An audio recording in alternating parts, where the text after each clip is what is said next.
I remember early on in my awakening journey, this word came up a lot, being an empath, empathing. It was kind of like almost like a verb. It was more a verb versus a noun. Hmm. And kind of sitting and still struggling. Like I'm like a full grown adult. You think that I would have a better grasp on that word. Are you an empath? And I would kind of be like, well, I'm this or I'm that, and I'm claiming all these things. And I remember one particular uh, mentor or a guide of mine. She would be like, but are you empath? Like she would kind of drill, but did you use your empath?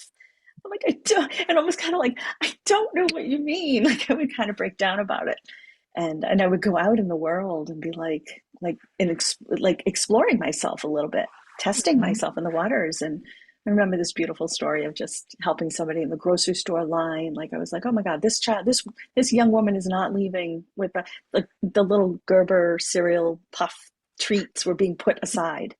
And I was like, absolutely not, and pushing them forward. And like, and none of that matters. But I remember going back and saying, like, I had this beautiful empathic moment. And she said, well, tell me what happened. And she's like, no, that was beautiful and that was generous of you, but that wasn't your empath. I don't understand. Like, I'm just like opening with this because it took me a while to learn what that meant. That was more like, what part, where is my empath? Where am I utilizing it in my life? And looking backwards, where was it? Where was I using it? But it wasn't matching up to a definition of empath. Hmm. So that's just where I come in thinking about empath. And I think for me, just in my journey, learning, once I started really opening my energy up more and working with people energetically, energy wise, and I was starting to really feel what was happening for somebody sitting across from me. I could feel it in my body. I could feel it in my energy centers. I could feel like, like what does this mean? Like, oh my gosh, she's really upset, and she does not want to talk about this. And you start to know this. And then I was even starting to question, are these my psychic abilities? And it's like this is my heart talking to me. And it's like, and this was how I learned where is my empath.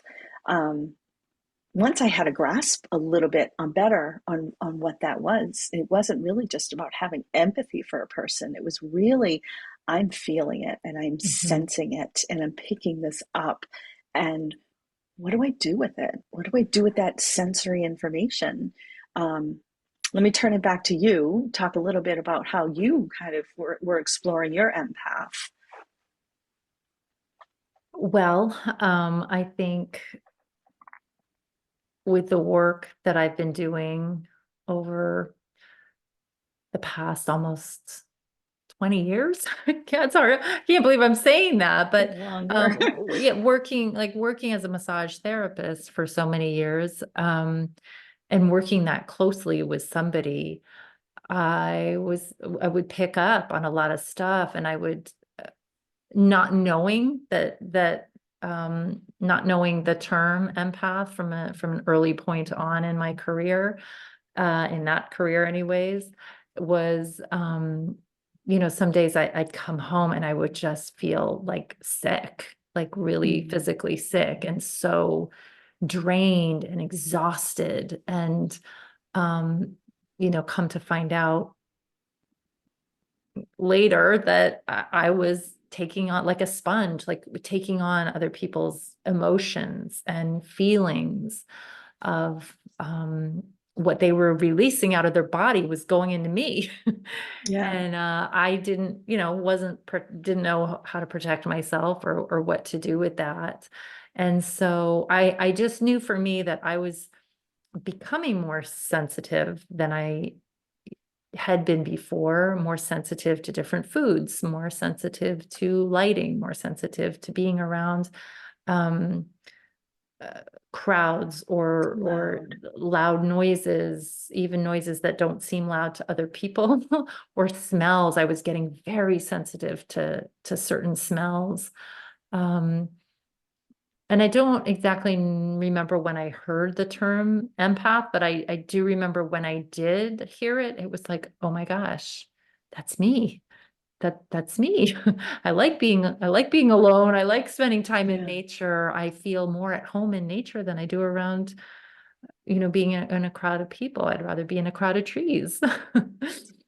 So, so yeah, that's when it started for me. But then once I learned what it was, and it was almost like this is a superpower. I didn't think of that right away, but it really is a superpower because we need more sensitive people in this world. Um, we were talking before we started hit record, we were talking about the conditioning that Mhm. we have as in our society and as human beings from generations. And so I'm going to turn it back to you now to Oh my talk gosh. maybe a Yeah. And little and bit about and that. a little bit of that early conversation was just very quickly. I remember if I was empathic as a child, like from my experience, if I was empathic as a child, or if I had shown empathic abilities early on, if that's an ability, I'm not sure. Um, that was quickly and quietly stamped out of me. Mhm.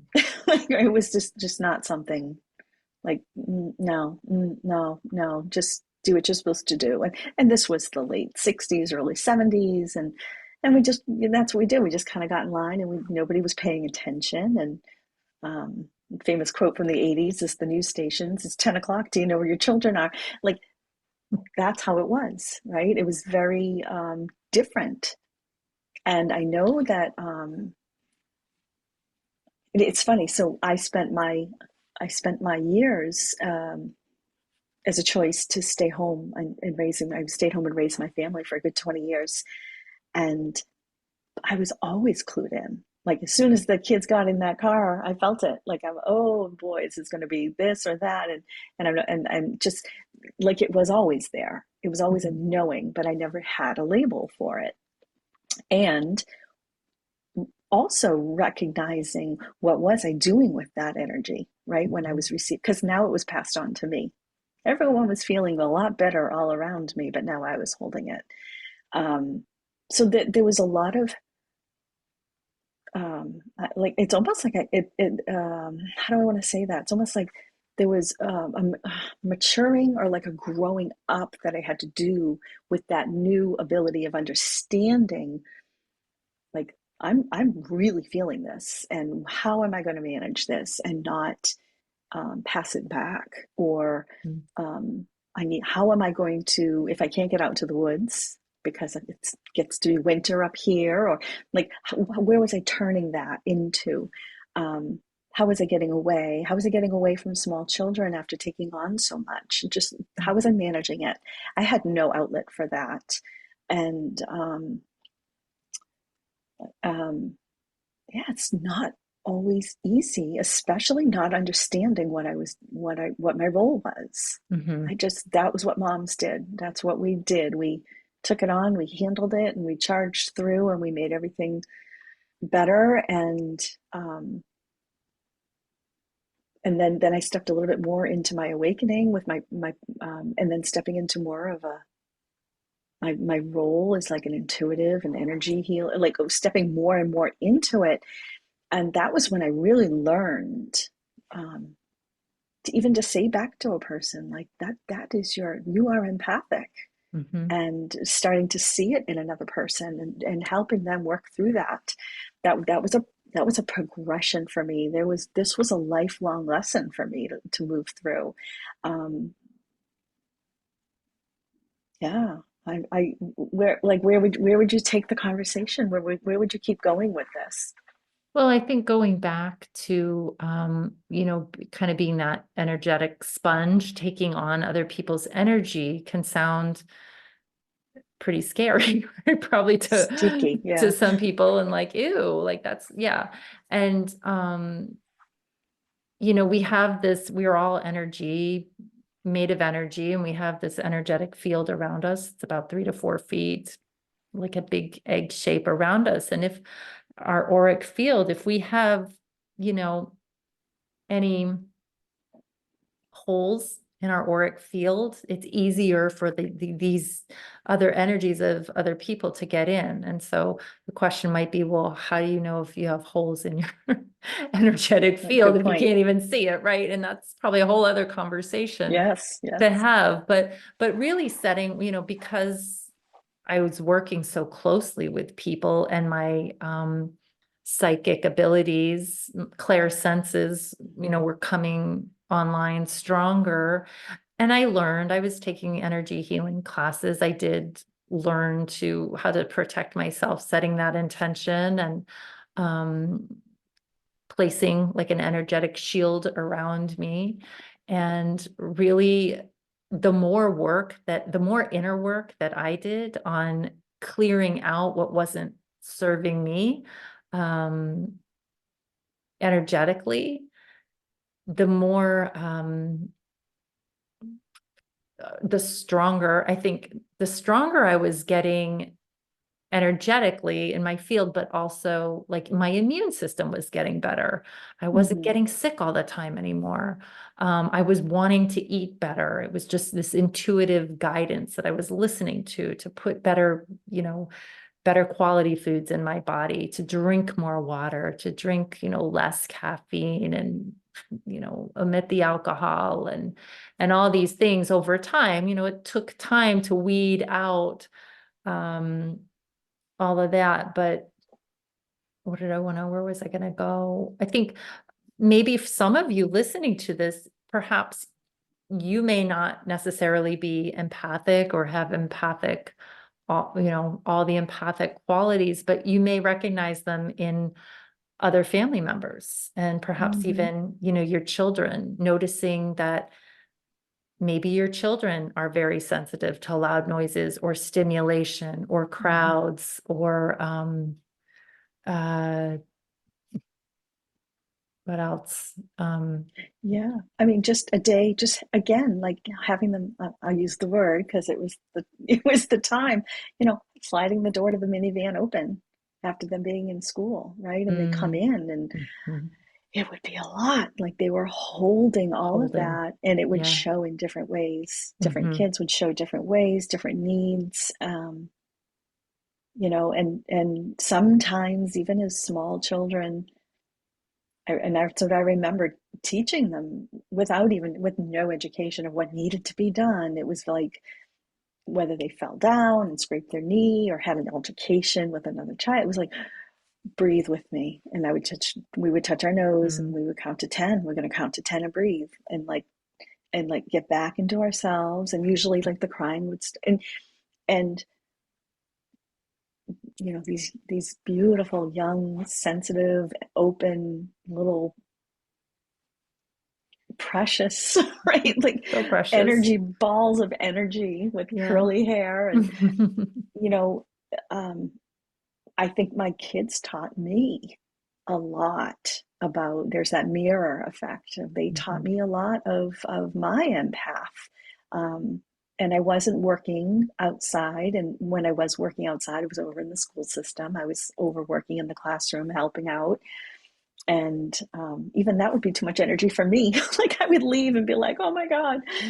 Um, and what is the best way to work with young, especially today's Mhm. young children, who all seem very beautifully sensitive, and hopefully, unlike when we were children, like it wouldn't have. It's not about, no, you can't do that. That's not allowed. You need to get yourself under control. Like it was very like Mhm. boxed in. And I've seen like a time frame where like these young sensitive souls right now they're requiring sunshine and fresh water, and they're requiring fresh foods and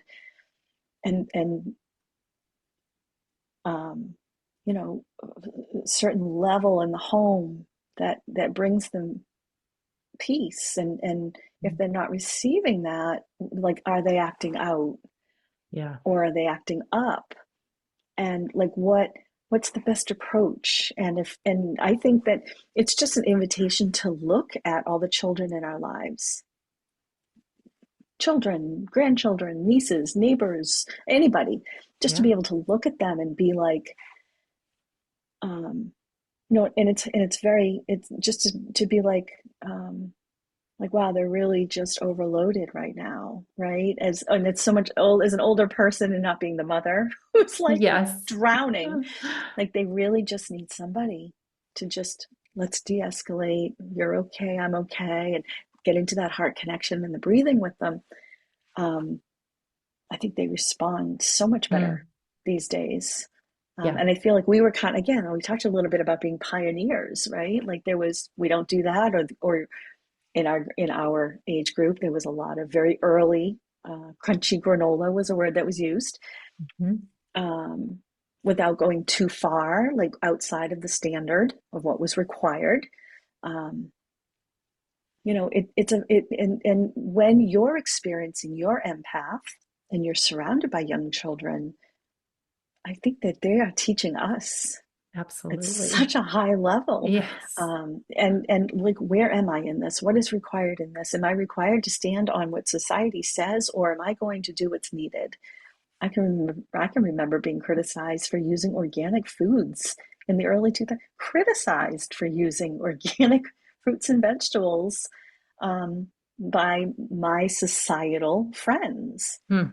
How dare you? Like, this is my sensitive. I have a child who had sensitive food needs, and I was Mhm. clamoring for anything I could do. Um, and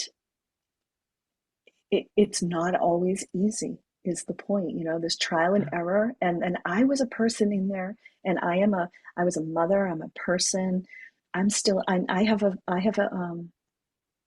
an inner child myself, right? Mhm. As we're mothering these Yeah. young children, we have an inner child ourselves who's needing attention. And then I learned this word empath, right? Like, where am I? Where am I in this? Um, it's one of the I think the biggest gifts my spiritual awakening has brought me was to an understanding of, like, step back, feel into it, feel what's going on in your environment around you, and Mhm. and learn from it a little bit better. And I think I think that's a huge gift, if for anybody who is, am I having a spiritual awakening? Why can't I go to a school assembly with all the loud children? Like, there's just, are my ears just sensitive? Is my body sensitive? Why do I require, like, I can remember when the kids would leave for school, I would just require to sit. Like 8:30 in the morning, I would just need to sit, and whew, that was a lot, just getting them out the door. And Yes. like, am Yes. am I sensitive? Right? Like it's, and to sit with that cup of hot tea or hot water, or whatever I needed at the time, and and serving myself so that I could be a better person to the next person I interacted Yeah. with. And I'm kind of spiraling around the conversation. I might be getting away from what does it mean to be an empath, right? But I think that those are kind of the signals that, if I don't know if I'm an empath or not, those were a little bit of the ways that I was like, this is a lot. This is more, other mothers are not going through this. And we do look outward and we look at what's going on around us. Yes, Yeah. absolutely. And it Feel can feel free to feel, mold any of yeah, that no, that was into all something. perfect. That was all Yeah. perfect. And I think, I was just remembering back for me, I felt very disassociated, like, and isolated, feeling like I didn't, and I believe we've talked about this before, like almost like I don't belong here. Like, why can't Mm. I, why am I so different?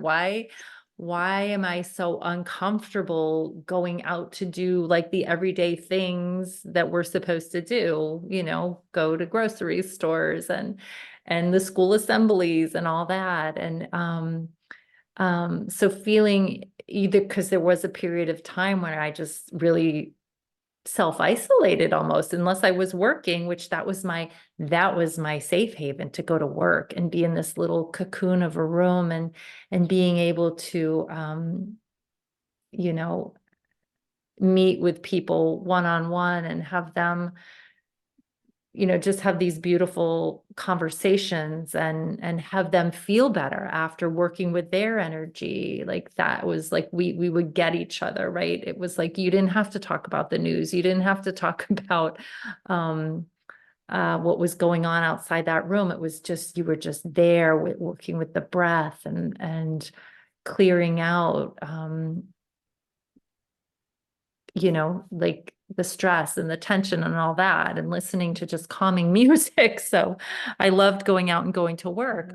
Um, and I used to almost start to tell these stories about, these stories like, oh, well, you're an empath. You can't do this. You're an empath. That's really going to make you Mm, feel even worse if you do that. Until I started reversing that and stepping into my power and my gifting of it and not looking at it as a curse, because it's not a curse. And you can protect yourself and you can mhm, use these abilities in very powerful ways to affect others around you. And I would say, going back to children, if you have a child who's sensitive, who you notice, or who prefers to play by themselves, or um, gets really upset or throws tantrums, if you have to take them out to a crowded store, if start paying attention to their behavior and what's happening around them. Are they being put in front of a screen and maybe they don't want to be? Um, or maybe it's just gets to be too much. They can't tolerate it as much as maybe another child. Just start really paying attention and let's, I think Karen, you said this before we started recording, but mhm, um, let the child lead the way. Of course, we want to put, some parameters and boundaries mhm. for Real safety. life. Yeah, It's real right. life, right? But follow your child and see where they lead you, rather than putting, maybe a noisy toy in front of them. Just see where they go. If they're mobile, or if they're in a little, if they're, you know, still baby stage, just maybe give them some different textures to touch, or It, colors, or I'm hearing this, and I hate to interrupt, but no, please. I think if you are involved with the child and you are understanding that there's sensitivities in there, Mhm. and they are empathing, and you're like, what do I do? What I'm feeling and remembering also, um, doing was, it always kind of came down to the end of the day and what did nighttime look like. Mm. And both, I had two, and both requiring a little bit of a different approach. And one beautifully would we would really spend time exploring her imagination, and like that would bring her into like, I'm ready to go to sleep.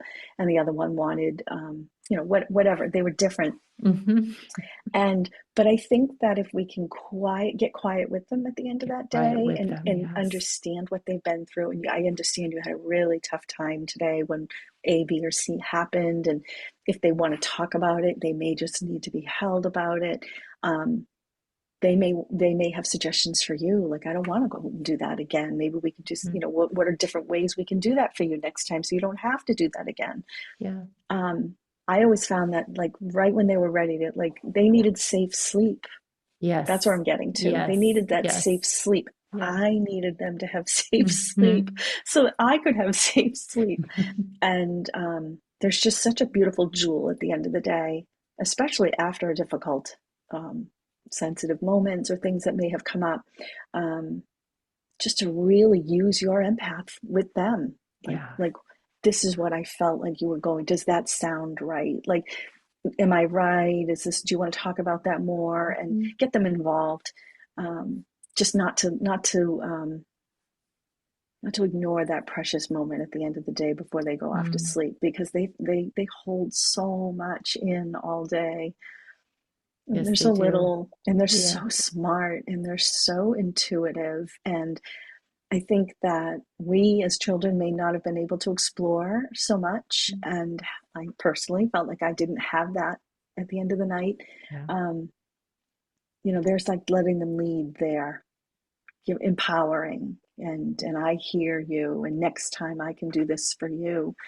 Um, just those little ways that you can step in, mom or dad, or Mm-hmm. as a grandmother, right? Or as Right. a, Grandfather, yeah, aunt, uh, anybody who's a involved. caretaker. Yeah. Yeah. Yeah. So good. So good. So important. And just that eye contact too. And, touch, safe touch, Mm, um, really letting them know. And even if again, if you're not have the empathic qualities or not qualities, but I mean, I think everybody's a little bit empathic, right? We all have those capabilities, some more so than others. Um, but it's an invitation for you to decompress with your child and maybe do some breath practices. I used to teach kids yoga and taught my own kids just some belly breathing. Like if they're really kind of freaking out, get on the floor with them or lay in bed with them and put a stuffed animal on your belly and just play a game with it. Like, let's see whose animal can, grow the tallest as you inflate your belly with breath, and then watch them go down, up and down the elevator kind of thing. There's so many little things you can do like that to connect with your child, your children, or those you're caretaking for, to really let them feel safe and protected and listened to. I think that's such a big important, such an important one, mm. is letting them know that you do support them, um, and understand. And I think I want to just jump over because I thought of this before and I want to Yeah. put it in there where, West in the society we're in, whether it's a teacher, because, and I'm speaking this from experience because a teacher said this to me as a parent about one of my children years ago, and doctors, they're so quick to, maybe they need to be medicated. And there is a time and a place for Mhm. medication, but I think our society, especially children, are so over medicated. And that's just, well, we can't seem to get them under control. So that's what we're going to do. And I never want to tell anybody they should or shouldn't medicate their child, but there are so many tools available that we all have that we can use to really help not only ourselves kind of decompress and self-regulate, but also our children too. Yeah.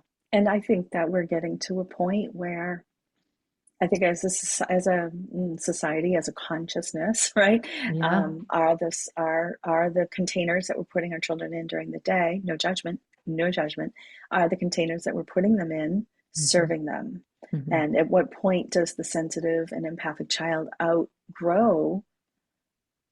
I'm thinking of like the number in the classroom, right? I feel that there's Mhm. so many now. There are these Yeah. beautiful souls coming through.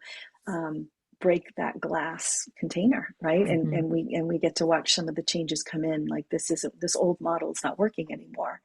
Um, and I'd like to think that um, our generation can be part of that. Seeing that now, like this didn't work.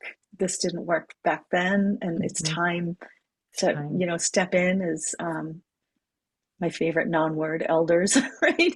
And just and there's a lot of options, and if that model's not working, there are other models, and I'm hoping the system will fissure, crack a little bit more, and, Mhm. and make the adjustments for the children as a whole versus what's being get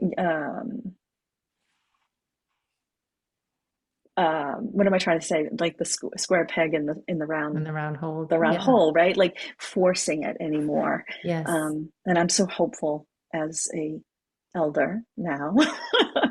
I'm not. I don't. I'm not even. I'm joking by saying that we're that old, but I would hope more for our grandchildren that there's going to be a shift and a change as these Mhm. young, beautiful souls are coming up and teaching us more. Oh, and yeah. needing it different, and so that there's not that need to Mhm. continue with that over medicating. Yeah, Yes, and I think it's so important also to really follow your intuition as a parent. yeah, Obviously, if you're not the parent, that's a little harder to speak up on behalf of your child or the child that you're caretaking. But I just want to throw out this little example of, my own daughters were in a school that was very toxic for them. This is high school I'm talking about. And my oldest for a long time was begging to be homeschooled. And I was on the fence because, there were reasons why I didn't think being homeschooled was a good idea. But I was willing to listen to hmm, her needs. I understood her needs were not getting met at the school that she was in. And she was in at this school for 3 years. And it wasn't until her senior year, my younger daughter was a freshman at that time at the same school. We were divinely guided, I like to say, to an alternative school that I had never heard of before. And um, my husband was not on board at all. What about it doesn't have a football team? Well, our girls don't play football. It no, I hear you. it Yeah, doesn't, what about this? What about that? It doesn't have this, it doesn't have that. How are they going to get there? All the reasons why, because it wasn't the norm in the box of the school, right? It wasn't a normal school. And it wasn't a private school. It was a free public school, but it was a lifesaver, game changer. And he, you know, with my insistence, really, he didn't really have a choice because he it saw was the it was way. He saw almost the light. a threat. But he it came down to his kids, right? It's like, okay, do you want them to continue suffering where they are and not thriving? Or do you want to have an open mind for something different that could really open doors for them? And it was the best decision that we made. And I know, and I'm saying this because I know it can be hard to stand in your truth when there's two parents with different viewpoints and sometimes different values. Um, but as a mother bear, um, again, it's like if you follow the child, they teach you, Yeah, they know what they need. And yeah, I don't know. yeah. Do you want to share We any? we knew. I knew. Right there. I knew there was my intuition kicking in so early as a young mom, and I knew that my one of mine was not ready to start kindergarten. And the That's a big social one. kickback I got, Oh and gosh, yeah. I had a person in my life who just kept going like this and saying, "She's not ready. She's not ready. Like, you know that she's not ready." And we gave her that beautiful gift on that other end, right? We gave her that beautiful gift of an extra year of play and preschool and Mm, imagination, and that was a tough one. And it went against the norm, but that's what she needed. And she flourished. And it was just an emotional need. Like, she just needed that extra year. yeah. And I'm so glad I listened, right? And I didn't always know it was the right thing to do. And I'm so glad I listened. And that's what we have to do. Mhm. We whether we're like, I was feeling it for her, right? Like, I was with her at the end of the night and watching her and thinking, like, I can't even imagine what this would be like if we had pushed forward. And listen to yourself, listen to what you know to be the right decisions, and not to fear it. Yeah. um, and that not every and as young adults we get to see them now, right? And when they are flourishing, and Yes. then they still have struggles, but when they're out flourishing and it's like it's like I did something right there, Mhm. and we had to feel our way through. We had to not always make the popular decision, and there were food choices that had to be made sometimes that were it's just the stupidest little things. um, but that was my work, right? That was what I always say, they were my greatest work. And they're Mhm. still young adults, and we're still parenting, and I get to enjoy it from another place now. Mhm. And I get to see them flourishing a little bit more in their abilities and their connection, and I have one who's so beautifully works with her imagination and is bringing that into her professional career, and we made it, right? Still on the Um, journey, Still but on the journey. yes, so much to but but again, appreciate. but And again, back to and I just want to close the circle, yeah. because we had that beautiful conversation about the children within that, but Mhm. being an empath, right, and having it's almost like the wherewithal to hold it. Like once I understood, like now I need to hold these emotions for people, and I need to feel like majority of my time was spent having coffee with people and talking and listening, and Yeah. everybody coming to me like Yes. I'm a safe person. Mhm. And like those are all signs of a beautiful empath. And Mhm. not everybody has to take it into a professional career. You can just simply be that beautiful person who stands for other people, and Yeah. you're okay. And you know um I do think once I grasped what my empath was and what that meant to be in the world, that was almost like a exhale for me, because then I was able to open into my psychic abilities, which Mhm. just enhanced that work even more. Yeah. My central nervous system was able to calm down a little bit. Like there's just, Yes. oh my God, we could just Yes. keep going. Yes.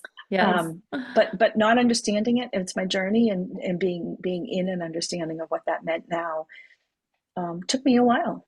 Yeah. Yeah. And my sensitive kids were part of that. Hmm. Yes.